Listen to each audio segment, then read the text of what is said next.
Okay, let's have a look at the psychology of revenge trading and how to fix it today. So I'm going to tell you a little story here. I was working with a trader just recently, just doing some coaching, and his major problem was revenge trading. But revenge trading comes in many different forms. So I'm going to just go through one of these forms here today, based around his experience. So he was, if I get the pen up, trading the S&P and the Nasdaq. Okay, fair enough. Relatively short-term trading around work. So trying to intraday trade, around work, on a prop account as well. So one of these funded account type things. So what happens is, this is very unique and specific. Like everybody's approach to trading and any psychological issues they have are going to be very unique and specific. But so we can start to, when I speak to people, see the layers that are creating this revenge trading type habit. So for him, he's trying to intraday trade around work. So that puts a pressure on, because he's got like an hour and a half at lunchtime to try and find a trade. So if you imagine you're trading the S&P in your hour and a half window that you have intraday, and then he's got to get back to work. So what do you think's going to happen? If he takes a trade and it loses, he's desperately going to be trying to find another trade before he's got to get back to work, so he can put another trade on to try and make that trade back. So there's the first level of pressure that he's putting himself in because of time. So his was time-based. But of course, if we now drop down to the next point, is he's on a prop account. So the second point is that he's desperately trying to make money on a prop account so that he can fund. He's got a child who is autistic, and long term he wants to create wealth. Brilliant idea for his family, and so he's using a prop account. So again, that's putting an added level of pressure in, because he wants to try and make this money as quickly as he can. So a lot of this all came down to time. And so what would happen is he would trade quite well. There's nothing wrong with his approach. Like most people who have got an approach to the markets, there's not always a problem with the approach, technically. But his problem was these outside influences. A lot of it was based on time and the pressure to try and make the money as quickly as possible. Right. So what do we do in order to try and combat that? Well, if I just clear the deck here a little bit, the first thing that I would always say is use arresting language. So when you get yourself into this situation where you feel like, oh, I need to take this next trade to try and make back some of the previous losers, create an arresting tone and language, self-talk. So for example, say, right, if I take this trade now and it fails, will I kick myself? Because a good trade, following all of your rules, well, you shouldn't kick yourself if it becomes a losing trade, should you? It's just a losing trade.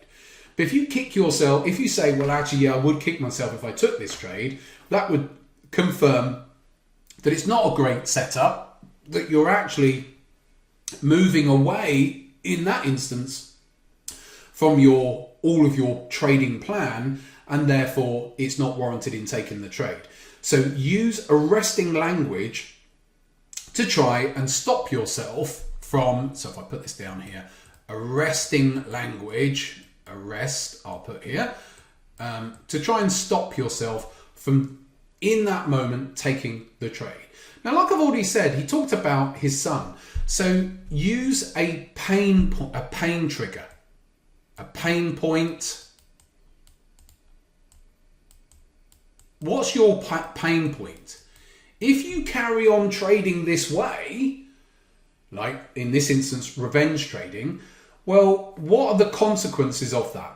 So this chap was going through a cycle of trading okay for a couple of months, and then in a space of a day or two, he'd revenge trade after a few losses and then blow his account and have to start again. So create a pain point. Now, it could be family, a partner, anything in external life that could help create that pain point. The consequences of my actions while I'm sat here revenge trade, if I'm going to revenge trade, are that my son doesn't ultimately benefit from my trading. Create a pain point because we are very emotional people. And so if we can create that pain of the consequence of our trading reactions, again, it can help arrest the very reactions that we're about to take. That's what we're trying to do. Stop the reactions. The other thing for this chap, so there's a couple of points there. I think a final point here, coming back to time, is realistically look at your overall trading. Does it fit with everything else you have going on in life? Is it really conducive trying to trade in an hour and a half window every day outside within all of your work? Probably not. You're putting a pressure on yourself, which is an underlying pressure in order to trade in that short time window. So as a result, that's going to then create more of a pressure, potentially to then lead yourself to revenge trade. So look at your actual style of trading and saying, does this style fit well, trading off a 5-minute chart intraday in an hour and a half? Actually, I'm deliberately putting myself under pressure to make that money, and therefore actually I need to change my style. Go up the time frames, bit higher time frame, so that you're not having to find that trade in that hour and a half. So you can still be looking for trades and assessing the markets, but maybe you end up holding the trade. You put the trade on and you leave it, and maybe it runs overnight or over for a day or two. And trading in that style where you're not putting yourself under that pressure that, oh God, in 10 minutes, you've just had a losing trade and now you're hunting the next trade. So look at the overall style that you're using and say, is this actually conducive to my life? Am I trying to fit trading into a narrow window like that? Actually, it doesn't work. So look at the style overall.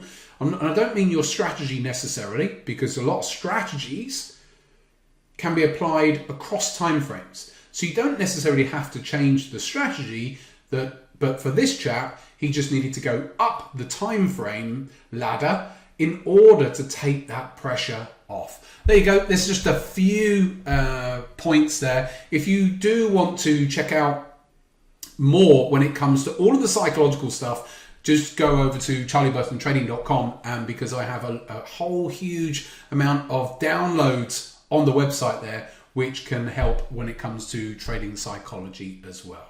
There we go. And by all means, do add any other points that you want to add to this whole subject of revenge trading. I've just brought together a few points here just from that one case study that I was dealing with just recently. But by all means, do contribute some more if you want to.